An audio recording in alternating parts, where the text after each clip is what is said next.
this lesson, we are going to focus our attention on another control structure, and that is going to be the iteration or looping control structure. And this is another mechanism and arsenal that we can utilize from our toolbox to help analyze data. And so code usually flows line by line from top to bottom, as we've previously discussed. And so in a given program, we'll start with one initial code line, we'll progress to the next line, to the next, and to the next. In this case, we have some variable declarations and assignments, and then we have a computation that occurs where we're summing our previous variables. Previously, we discussed a selection control structure in the case where we have if statements or a switch case. In the if statement, we're testing a specific condition and providing for an action that'll occur if the condition holds to be true.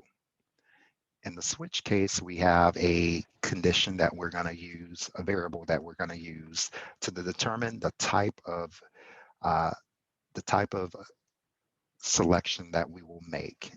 If A is equal to 9, we're going to assign C equals 10. If A is equal to 5, we'll assign C equals 20. If it's neither one of those, we're going to assign C equals 30 and continue with the computation. And so another useful control structure is the repetition, iteration, or looping control structure. A loop allows for code to be executed for a number of times. And so in this case, if we had a if or selection statement that rang to be true, we could iterate through a perspective component such as a vector. And so how many times would we iterate through? Well, that depends on the type of repetition control structure that we utilize. We can have a for loop, which will iterate for a predetermined number of iterations, and it will stop when we reach the end of the vector. Or we can have a while loop, which has not necessarily a defined number of iterations, but will stop when we encounter a specific condition that makes us break out of the loop. So in this case, if we have our initial declarations, A equals 9, B equals 6, and we have our condition that occurs for testing the loop, whether it's a for or while loop, as long as this is true, it will iterate through these steps repeatedly.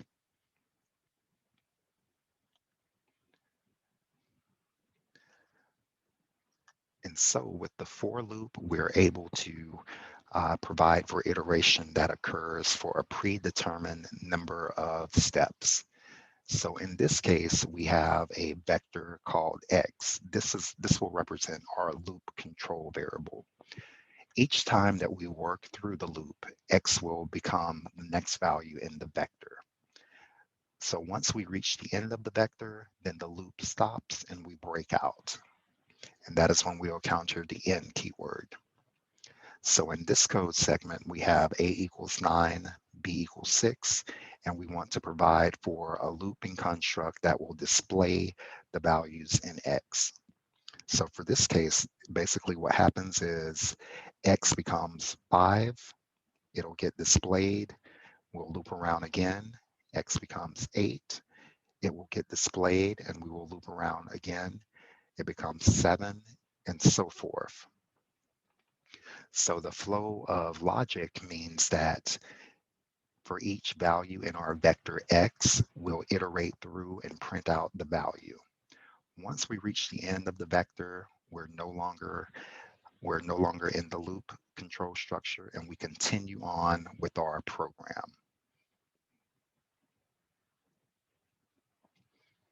So let's trace through a simple example in Matlab.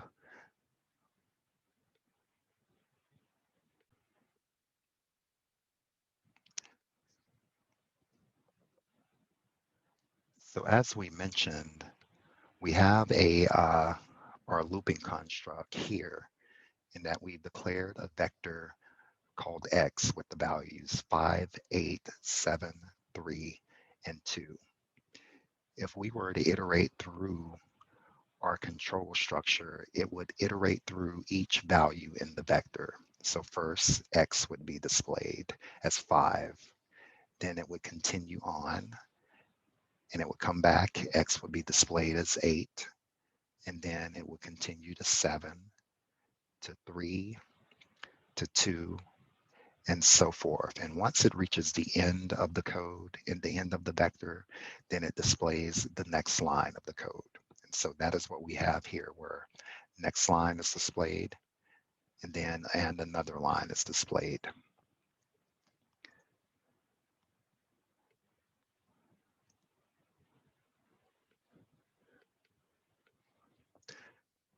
We can also do it in another manner in which we describe a vector as a variable.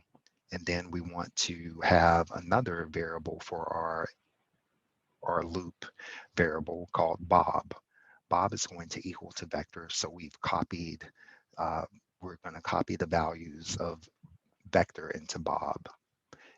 And when we execute through the code, it will display each of the given values that are stored in the value for Bob. So Bob will now print out just as above 5, 8, 7, 3, and 2. And again, just as above, we display the next line of code and another line of code.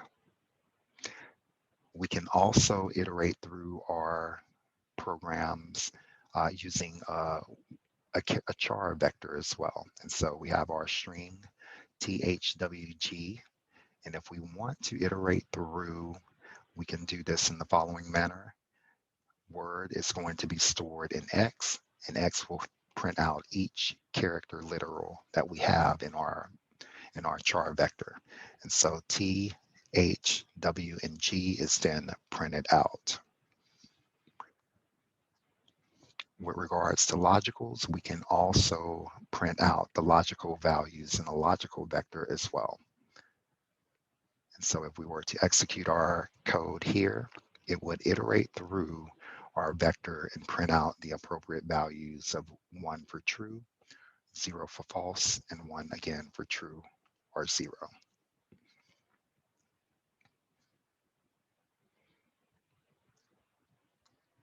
We can also make use of the for loop for providing for specific calculations. So in this case, we have the calculation of 4x equals 58732, and we want to print out the value of x, and then we also want to print out the value of y, but y is going to be a computation. We're going to double y for each value that we have of x. And so if we were to iterate through this, for each iteration, we'll have the value this time through the loop, x is 5, and we'll multiply 5 by 2 to get 10. And then this time through the loop, y is going to equal to 10. This would repeat for each element in our vector to accomplish this computation. And so let's take a look at another example. What happens if we change the loop variable inside of the loop? So if we have 5 times 8, we have the vector 5, 8, 7, 3, and 2 again, and we want to have x equals y times 2, and then we want to change the value of x to equal to 9. So if we execute this again, as we execute through the code, we have the value to be x is going to be equal to 5, and then 10, and then now x is going to be equal to 9. But then we will still iterate back through to our loop control variable. So this is only a temporary change. As we step through again, the value does continue on to be 8. So the 9 is overwritten, and then and then we continue on, and for x is going to equal to 8, and then it's going to be y is equal to 16, and then x is going to be equal to 9 again. So even though if we change the value of x within our loop structure, once it gets back to the loop control variable, it will continue on by iterating through our vector.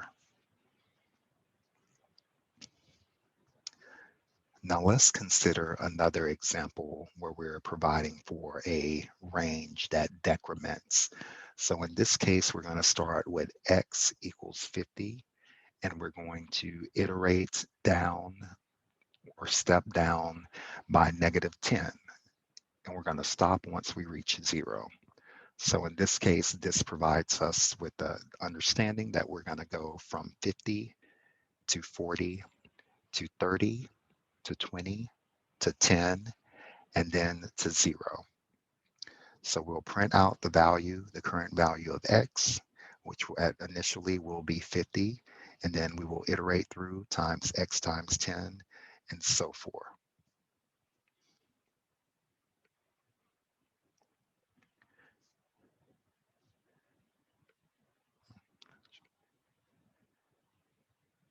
And so now we're in the initial position for x, where x is going to be equal to 50. And then we'll multiply 50 times 2 to give you 100. And then x is going to, then we'll iterate back through to our next element in the vector, where the value is 40. We multiply it by 2, and then we'll print it out to be y times 2. Y is x times 2. And then we'll loop back to the beginning of our vector, and we're in our third position of the vector now. And so this would iterate so forth until we got to 0. And once we got to 0, that would be when our vector, our looping construct would end, and our final printout is going to be the final value of x, which is 0.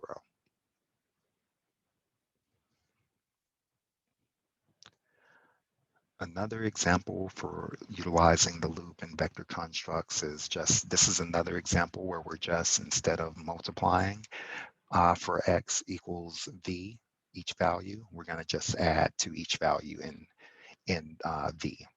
And this is just adding 10 to each element in our vector. And so as we progress through, x is equal to 3 initially, and we add 10 to that, and then we print it out. So x now becomes 13. And then as we iterate through, each time for 54, 67, 2, and 9. And at each step, it is simply providing an incrementation of 10 to each value from the vector.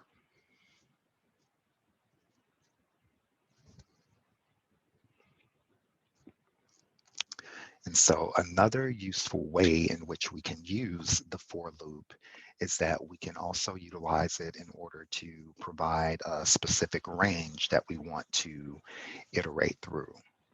So let's say that we initially declare a few different variables. We will have a variable for age, and we're going to say age is equal to 21. We're going to have a variable for year, and we're going to say year is going to be equal to 2020.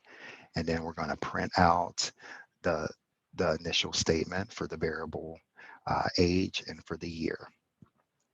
Then we want to see, let's guess and see or compute how old we'll be incrementally in 1, 2, 3, 4, and so forth years up to 10. So in order to accomplish this, we declare a range where x is going to go from 1 to 10. So if we were to do this, we'll start with the initial value. I am 21 years old in 2020. And then we'll say, starting with 1, we add 1 to the age variable, and then 1 to the year variable. And we will say, I will be 21 years old in 2020. I will be 22 years old in 2021. Now we want to we'll iterate back to uh, the second value. So x is going to be now equal to 2, and it is going to continue to add for each one, printing out the age and the year. And so then finally, we'll print out the final value of x, which is going to be 10. So this is simply adding, we've provided for a mechanism to calculate based off a number of iterations, and we want this to continue to add 1 each year for 10 times. So this is how we can define a set number of iterations without using it in the form of a vector. We can use a range.